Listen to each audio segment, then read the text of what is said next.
He'd been my hero for years. The man who sent me letters from a Montana ranch, scribbled on lined paper, always ending with "stay safe." The man who paid for my tuition, my apartment, even my therapist bills. I tracked him down last month, driven by a sheriff's deputy's tip about a fugitive hiding near the Rockies. He met me at a diner. "I'm innocent," he said, his voice cracking.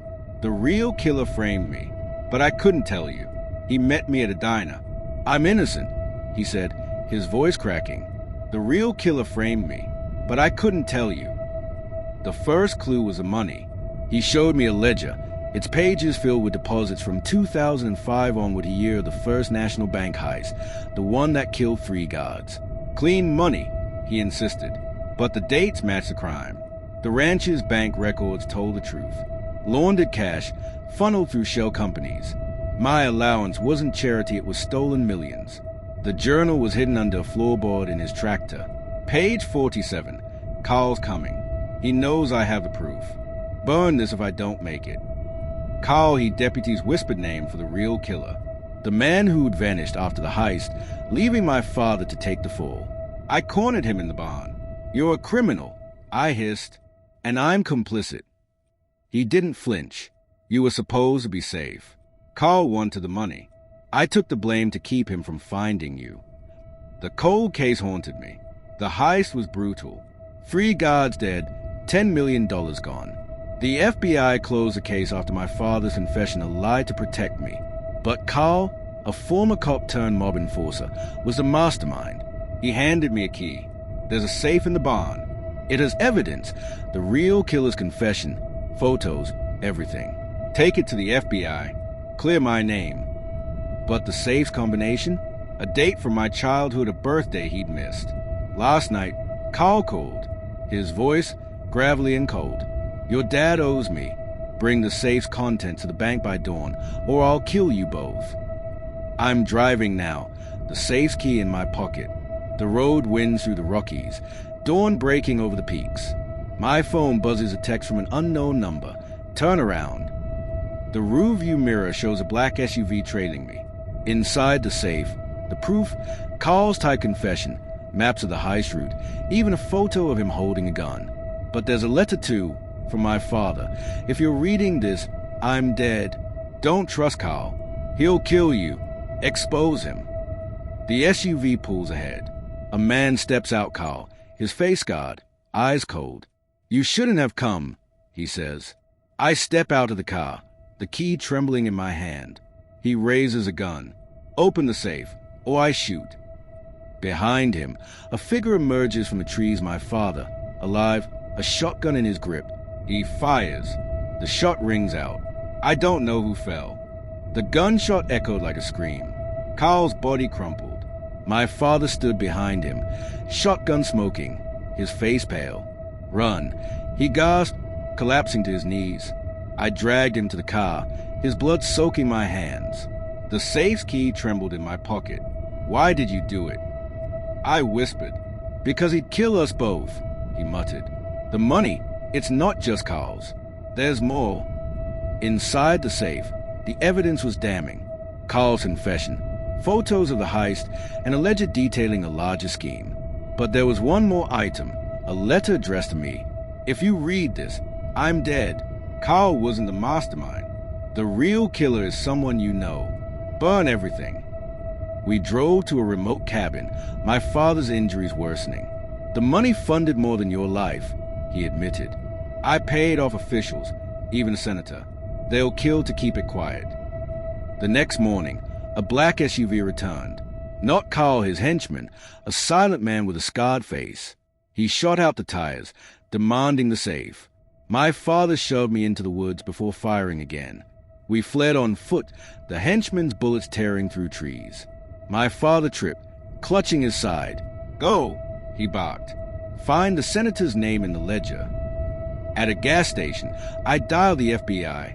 They hung up, panic set in. The ledger's final page, Senator Hayes, 2005 campaign donations. Senator Hayes called me an hour later.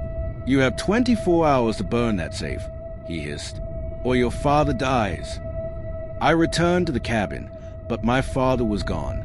A note. I took the blame. Protect yourself. The henchman found me.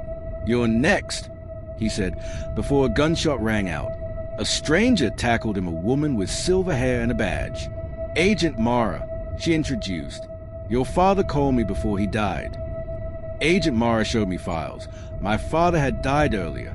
The man I buried in the woods was real. The father at the cabin? A double, paid by Hayes to mislead me. The files revealed Hayes orchestrated the heist to fund his career. Carl was a pawn. My father had uncovered it, then been framed. Agent Mara's partner arrived, gun drawn. The senator's orders, he sneered. We fled to a motel. Mara's files held a final clue. The senator's son knows the truth. He'll expose you. I tracked him to a diner. He recognized me instantly. You're his daughter, he said, eyes widening. He told me everything. The senator's son revealed Hayes' plan to frame me next. Burn the safe, or he'll make you disappear. I confronted Hayes at his office. Your career ends here, I said, holding the ledger. He laughed. You think this is over? Your father's grave? A prop is alive and he'll silence you. The door slammed. Hayes' henchmen surrounded me. Behind them, a shadowy figure emerged, a man with my father's eyes. He smiled. Let's finish this, daughter. The man with my father's eyes stepped forward. His voice was a distorted echo of the man I'd loved.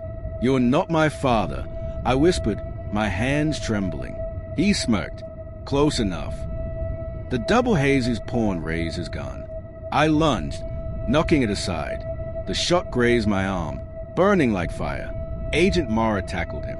Go, she shouted. I fled.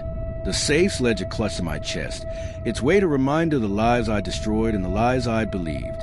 The senator's downfall. I handed the evidence to the FBI that night. The documents were crisp, the ink still fresh on Carl's confession. Hayes' empire crumbled like a house of cards. Bank records, bribes, even a confession from Carl's henchmen all laid bare. The senator faced life in prison, his smug face now a hollow mask during his arraignment.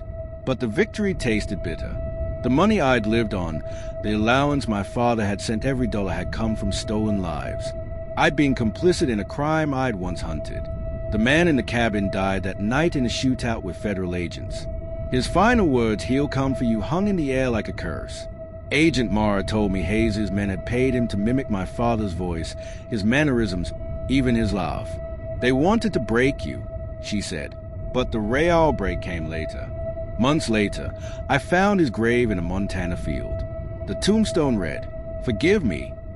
Agent Mara had shown me the security footage my father, alive but broken, turning himself in days after the cabin. He'd hoped to clear his name, to tell the world he'd loved me enough to take the blame. But Hayes' men tracked him down. A bullet to the chest. No trial. No closure. Just a field of wildflowers and a tombstone. I knelt in the date, tracing the words with my fingers. Forgive me. How could I? Yet, as I left, I placed a photo of us as kids beside the stone, a snapshot of a boy and his father, laughing. Before the heist, before the lies. The FBI released a full story months later. Hayes had orchestrated the heist to fund his rise, using my father's loyalty against him. The stolen money? Laundered through shell companies, funding campaigns and bribes. The 3 guards killed? Their families received cold checks from anonymous accounts, Hayes' twisted form of apology. But the ledger's final page held a worse secret. The senator's son knows the truth. He'll expose you. I testified at Hayes' trial. The courtroom was silent as I read my father's final letter aloud. I loved you enough to take the blame. Now, let justice be yours. The judge's gavel fell. Guilty. Yet, the victory felt hollow. The senator's son, Ethan, approached me afterward. He corrupted everyone, he said, his voice cracking, including me. He donated his inheritance to victims' families, a feeble attempt to atone. I kept the bracelet my father sent me. The blue bead, the one he'd chosen, now sits on my desk, a reminder of love and betrayal. The money? Returned to the bank's victims. But some debts can't be repaid. I visited his grave one last time. Rain fell, washing the wildflowers into mud. I whispered, I forgave you long ago and left a photo of us on the tombstone. Subscribe to our channel for more interesting true crime stories.